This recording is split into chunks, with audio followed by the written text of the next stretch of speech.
मेरे साथ जी जुल्फ़कार अहमद साहब मौजूद हैं। इनका और इनकी फैमिली का वीज़ा लग गया है यूके का 6 मंथ का मल्टीपल एंट्री। ये 3 जो है फैमिली के वीज़े जो है वो अल्हम्दुलिल्लाह ग्रांट हुआ है। ये मैं आपको दिखा सकता हूँ इनका जो है यूके का 6 मंथ का इनका, इनकी मिसिस का की बेटी का वीज़ा जो है 6 मंथ का। ये 3 वीज़ा जो है ग्रांट हुए हैं। ये जुल्फ़कार साहब, आपका ताल्लुक कहाँ से है? आप बिजनेस किस चीज़ का कर रहे हैं? कब से एंटीएन बना हुआ? आपने जो बैंक स्टेटमेंट लगाई थी इसमें पर्सनल लगाई थी, कंपनी की लगाई थी? तो ये बताइएगा, इसमें वो अटैच हुई थी आपकी टैक्स रिटर्न? आपने हमें सोर्स कहाँ से किया था? अपॉइंटमेंट कौन सी डेट की थी आपकी? आपको रिस्पॉन्स कितने दिन में आया ये?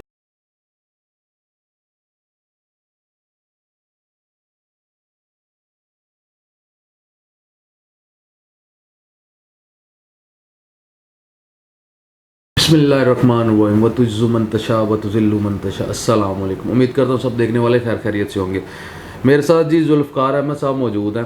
इनका और इनकी फैमिली का वीज़ा लग गया है यूके का 6 मंथ का मल्टीपल एंट्री। ठीक है, ये मैं आपको दिखा सकता हूँ इनका जो है यूके का 6 मंथ का इनका, इनकी मिसिस का और इनकी बेटी का वीज़ा जो है 6 मंथ का। ये 3 वीज़ा जो है ग्रांट हुए हैं।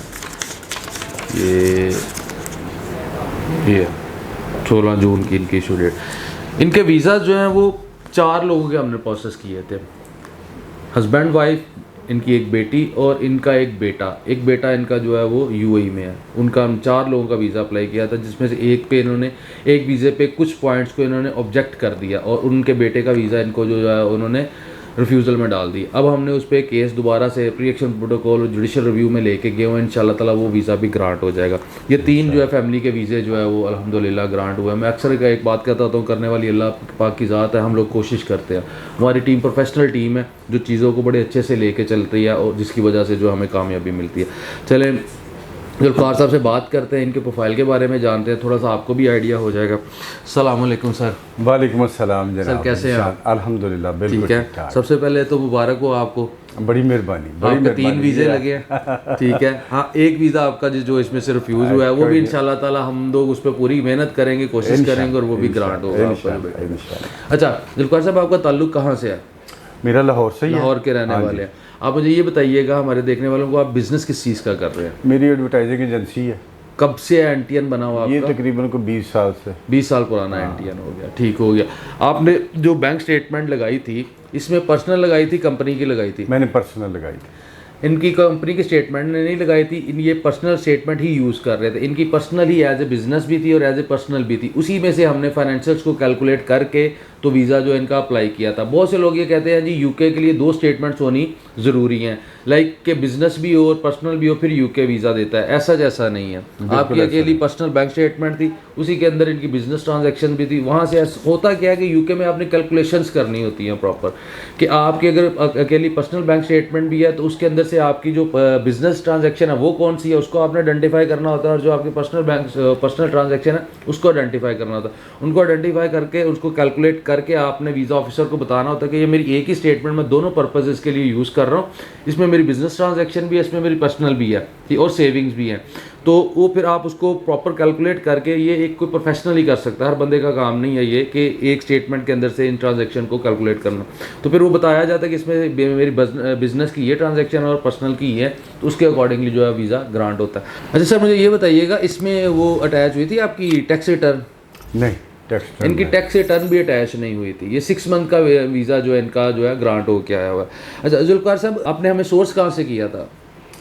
मैंने सोशल मीडिया पे देखा था और मुझे सोशल मीडिया पे तो भरे पड़ी है दुनिया। हाँ, बड़ी लेकिन मैं आया था 6 महीने पहले। ठीक है, 6 महीने पहले अनफॉर्चुनेटली मैं वेटिंग पे था और यहाँ आपके पास टाइम नहीं मिला। ठीक है, तो मैं वेट कर करके तकरीबन 2 घंटे बैठ के चला गया। मैंने सोचा कि ये क्या बंदे हैं, या तो ये अल्लाह का इन पे ख़ास करम है, अच्छा, या ये इस काम को समझते बहुत है, या फिर दोनों चीज़ें इकट्ठी हो गई। ठीक है, ठीक है, या ये अवाम की खिदमत करते हैं, चाहे वो, ये आपको पता है दुखी अवाम है, ऐसे ही है। और जब कोई किसी के पास जाता है तो फिर ये उम्मीद और आस लेके जाता है कि यार करना तो अल्लाह ने है, लेकिन ये जो बंदा है आखिर ये क्यों।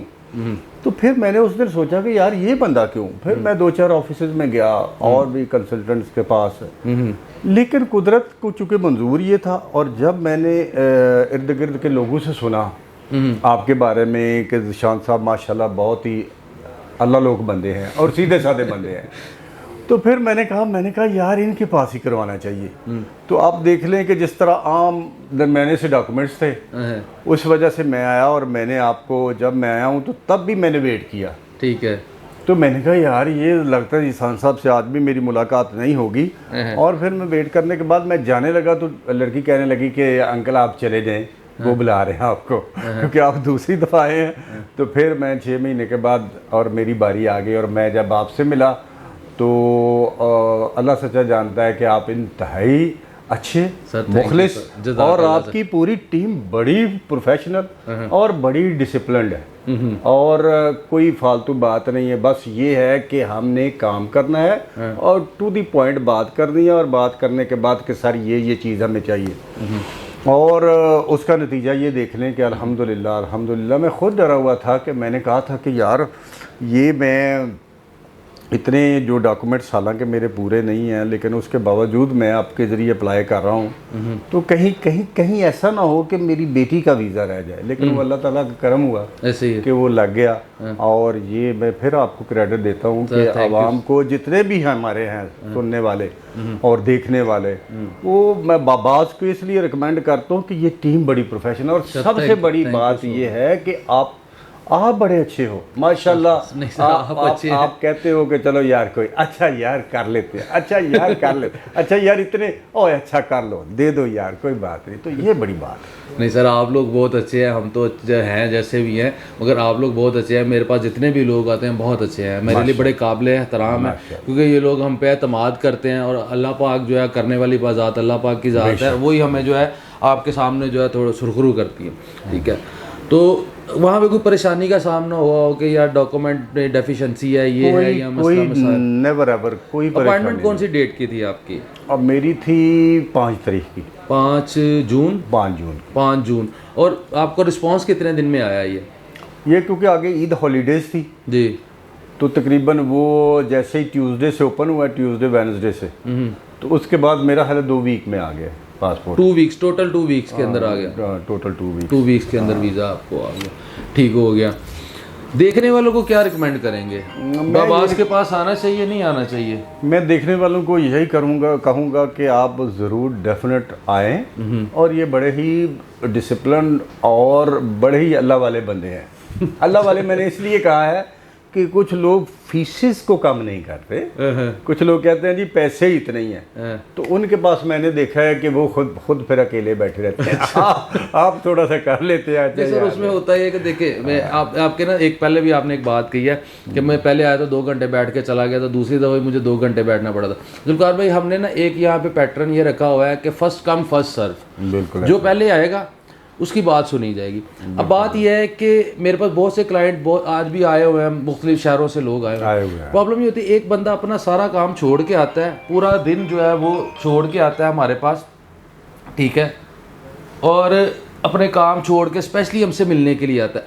अब एक बंदा यहाँ पे आया और मैं उसकी प्रॉपरली बात भी ना सुनूँ, बिल्कुल सही, ठीक है। अब जब तक मैं आपके जितनी क्यूरीज है, आपके सारे क्वेश्चन हैं, जब तक मैं उसको क्लियर नहीं कर देता, आप मुतमईन नहीं होंगे, तब तक मैं आपको कभी भी नहीं कहूँगा कि जुल्फ़कार साहब आपने मेरा 15 मिनट ले लिया, मेरा तो 1-1 मिनट कीमती है, अब आपने 15 मिनट ले लिया, अब आप चले जाएं, अब किसी दूसरे को भेजें। नहीं, होता ही है कि जो बंदा आ गया ना, इवन के कई लोग जो है आधा घंटा भी बैठ जाते हैं, बिल्कुल बैठते हैं, वो उनकी बहुत सी क्यूरीज होती हैं, और वो उनकी क्यूरीज भी ऐसी होती है मासूमाना कि वो एक कॉमन सी क्यूरीज भी होती है, मगर उन पे भी सवाल कर रहे होते हैं, तो उनको प्रॉपर हम लोग जवाब देते। तो फिर जो बंदा यहाँ पे, अभी भी आप कैबिन में मेरे पास बैठे हुए, कल भी आप मेरे पास आए थे, तो जो बंदा भी है जितनी देर भी बैठता है मैं उसको कभी मना नहीं किया, उसके क्वेश्चंस को जो है ना पूरा आंसर करता हूँ, वो तसल्ली से फिर जाता है। हाँ, काम करे ना करे, मगर उसको हमें गाइडलाइन प्रॉपर देनी है, उसके डॉक्यूमेंट के अकॉर्डिंगली हमने उसको बताना है कि आपको कौन सी कंट्री के लिए वीज़ा अप्लाई करना चाहिए। इस वजह से आपको थोड़ा इंतज़ार करना पड़ा। दोबारा भी जब आपको इंतजार करना, आपने देखे कि कस्टमर ही होते हैं, पहली दफ़ा मैंने 2 घंटे इंतज़ार किया, दूसरी दफ़ा मैंने 1.5 घंटा इंतज़ार किया, बारी नहीं आती। मैंने कहा यार ये क्या माशाल्लाह ये बंदा आहर है क्या जिसकी वजह इतना रश है। हालांकि दूसरे आपने देखा है कंसल्टेंट के पास मैं विज़िट किया ना मैंने, तो मोस्टली मैंने देखा है कि इतना नहीं है, लेकिन अल्लाह ताला उनका भी रिज़्क़ रोज़ी रोटी अल्लाह ने देनी है। अल्लाह ताला देखे, जहाँ अल्लाह की मखलूक की खिदमत हो रही हो, वो किसी भी तरीके में, इंसेंस ऑफ वीज़ा ले लें, इंसेंस ऑफ को वाटर ले लें, को खाना ले लें, तो फिर अल्लाह की रहमतें भी साथ ऐसी पैसे तो सारी दुनिया कमाती है। इसके अलावा जो देखे ना, मैं पहले उसके बाद आया तो पता चला जी आप कराची ऑफिस में, मैं फिर आया तो पता चला जी इस्लामाबाद ऑफिस में। मैंने कहा यार ये बंदे की एक बंदा काम कितने हैं। बहरहाल इसका कंक्लूजन लें तो यही है कि अल्लाह पाक की बड़ी रहमत है, अल्लाह की बड़ी रहमत है, खास करम है आप पे, और इस वजह से आपके वीज़े भी सबसे ज़्यादा ग्रांट होता है। हाँ, और दूसरा ये, अगर आप पैसों की बात करते हैं ना, देखिए बात ये है कि सर हर बंदे की जो है ना एक अपनी कैपेसिटी होती है। मैं भी एक बिज़नेस को चला रहा हूँ, मेरे साथ भी इस वक्त हम लोग 3 ब्रांचें हैं हमारी, ठीक है, इस्लामाबाद में भी है, कराची में भी है, और इवन के हो सकता है आगे हम कोई 1-2 जो है आप इंटरनेशनल भी ओपन कर ले, ठीक है। मेरे साथ काफ़ी लोग अटैच है, ठीक। उसमें ये होता है कि हम लोगों ने भी अपनी फ़ीस एक लेनी होती है, मगर फ़ीस हम लोग माकूल रखते हैं। उसमें भी अगर कुछ लोग अगर कहते हैं ना, जो कहते हैं कि हम लोग इसको अफोर्ड नहीं कर सकते, तो उसके लिए भी हमारा कोई हार्ड एंड फास्ट रूल नहीं है कि यार अगर ये अफोर्ड नहीं कर सकता ना, तो पता नहीं इसकी वजह से मुझे कहाँ से ये पैसे पूरे हो जाएंगे। बेशक ऐसे ही मैं कहूँ कि नहीं जी आपसे मैंने ये फ़ीस है तो यही लेनी है, नहीं, आप नहीं, वो बंदा नहीं अफोर्ड कर सकता, जितने अफोर्ड कर सकता है उसका काम होना चाहिए। जब वो काम होगा, खुशी होगा, उसके दिल से दुआ निकलेगी, बिल्कुल ऐसे ही हमारे मामला चलते हैं और बहुत से रास्ते खुल जाते हैं, बिल्कुल खुल जाते हैं। ऐसे ही सर बहुत शुक्रिया आपका, थैंक यू सो मच आपके टाइम का। मैं जुल्फ़कार साहब के जो है ना प्रोफाइल को दोबारा से समअप करता हूँ। लाहौर के रहने वाले, एडवर्टीजमेंट का बिज़नेस है, 20 साल पुराना इनका जो है वो बिज़नेस है। इनकी हमने सिर्फ पर्सनल बैंक स्टेटमेंट लगाई थी। इनके यूके का वीज़ा ग्रांट हुए हैं, इनका, इनकी मिसिस का, इनकी डॉटर का। एक वीज़ा इनके साथ इनके बेटे का भी अप्लाई हुआ था जो कि यूएई का रेजिडेंट है, और वहाँ से इनका वीज़ा साथ ही, क्योंकि इनके इकट्ठा ट्रैवल करना चाह रहे थे तो अप्लाई किया था। तो इनके बेटे के वीज़े पे एक उन्होंने ऑब्जेक्ट कर दी, ऑब्जेक्शन लगा दी, एक ट्रांजैक्शन की वजह से उन्होंने उनको रिफ्यूज़ कर दिया, और वो भी हम इंशाल्लाह ताला जुडिशियल रिव्यू में उसको लेके गए, वो भी केस इंशाल्लाह ताला जो है वो ज़रूर जो है वो अप्रूव होगा, ठीक है। तो इनकी फैमिली के वीज़ास ग्रांट हुए हैं, और इनकी बैंक स्टेटमेंट पर्सनल थी। मैं फिर आपको पर्सनल बैंक स्टेटमेंट के बारे में बता रहा हूँ कि पर्सनल बैंक, अक्सर लोग ये कहते हैं कि जी आपकी बिज़नेस की स्टेटमेंट होनी चाहिए, आपकी पर्सनल होनी चाहिए, तो फिर आपका जो है यूके वीज़ा देता है। ऐसा नहीं है, आपकी अकेली अगर पर्सनल बैंक स्टेटमेंट भी है और आप उसको दोनों पर्पजेज़ के लिए यूज़ कर रहे हैं, उसमें आप बिज़नेस की ट्रांजैक्शन भी कर रहे हैं, उसमें आप पर्सनल ट्रांजैक्शन भी कर रहे हैं, तो उसको आपने प्रॉपर कैलकुलेट करना है। उसमें ट्रांजैक्शंस को आपने जस्टिफाई करना होता है कि ये इतनी जो मेरी ट्रांजैक्शन पर्सनल है और इतनी मेरी बिज़नेस की है, वो आपने वो कैलकुलेशन करना ही असल काम है यूके के जो है केस के अंदर। दूसरे तो आप किसी भी कंट्री में आप फाइल बनाते हैं, स्टेटमेंट लगाते हो, जाके वीज़ा अप्लाई करते हैं। यूके में इस कैलकुलेशंस का ही काम है, असल काम ही ये है, क्योंकि इस पे आपको वीज़ा मिलना होता है। आपकी जो वीज़ा ऑफिसर की जो 2-3 क्वेश्चंस करता है, जिसपे उसमें लिखा जाता है कि आपकी इनकम क्या है, आपके एक्सपेंस क्या है, आपकी सेविंग्स क्या है, और आप वहाँ पे जाके कितना खर्च करेंगे। ये 3-4 चीज़ों की कैलकुलेशन अगर आपने एक्यूरेट की हुई है तो ही आपको वीज़ा मिलता है, अदरवाइज़ वो वीज़ा रिफ्यूज़ कर देते हैं, ठीक है। तो इनकी पर्सनल अकेली बैंक स्टेटमेंट थी, कोई टैक्स रिटर्न इनकी अटैच नहीं की गई, क्योंकि टैक्स रिटर्न बैंक स्टेटमेंट के अकॉर्डिंगली मैच नहीं हो रही थी, तो इसलिए हमने पर्सनल जो है टैक्स रिटर्न है वो नहीं की, सिर्फ पर्सनल बैंक स्टेटमेंट का इनका वीज़ा अप्लाई किया, और अल्हम्दुलिल्लाह करने वाली अल्लाह पाक की ज़ात है, इनका वीज़ा जो है वो ग्रांट हो गया यूके के। आप लोग भी अगर अपने वीज़ा की कोई भी प्रोसेसिंग करवाना चाहते हैं, इवन कि अपने डॉक्यूमेंट की असेसमेंट करवाना चाहते हैं कि आप किस कंट्री के लिए एलिजिबल हैं, आपका प्रोफाइल किस कंट्री के लिए एलिजिबल है, तो आप हमारी हेल्पलाइन पर कॉल कर सकते हैं। वो 042-111-786-414, एक नंबर है 03-111-786-414। इस नंबर पे आप कॉल कर सकते हैं, व्हाट्सएप पे मैसेज ड्रॉप कर सकते हैं। जो लोग नहीं आ सकते वो अपने डॉक्यूमेंट व्हाट्सएप पे ड्रॉप कर दें, आपके डॉक्यूमेंट मेरी टीम मुझे दिखा के फिर हम आपको सजेस्ट कर देंगे आपको कौन सी कंट्री के लिए वीज़ा अप्लाई करना चाहिए। एक ऑफिस हमारा लाहौर में है, वहदत रोड, मुस्लिम टाउन मोड़ पे। इसके अलावा हमारा कोई दूसरा ऑफिस नहीं है, ना कोई नया ना कोई पुराना, और ना ही किसी ऑफिस के साथ कोई ताल्लुक है किसी किस्म का। दूसरा ऑफिस हमारा कराची में ख़ियाबान जामी DHA फेज़ 2 में है, और तीसरा ऑफिस हमारा G11 मरकज़ इस्लामाबाद में है।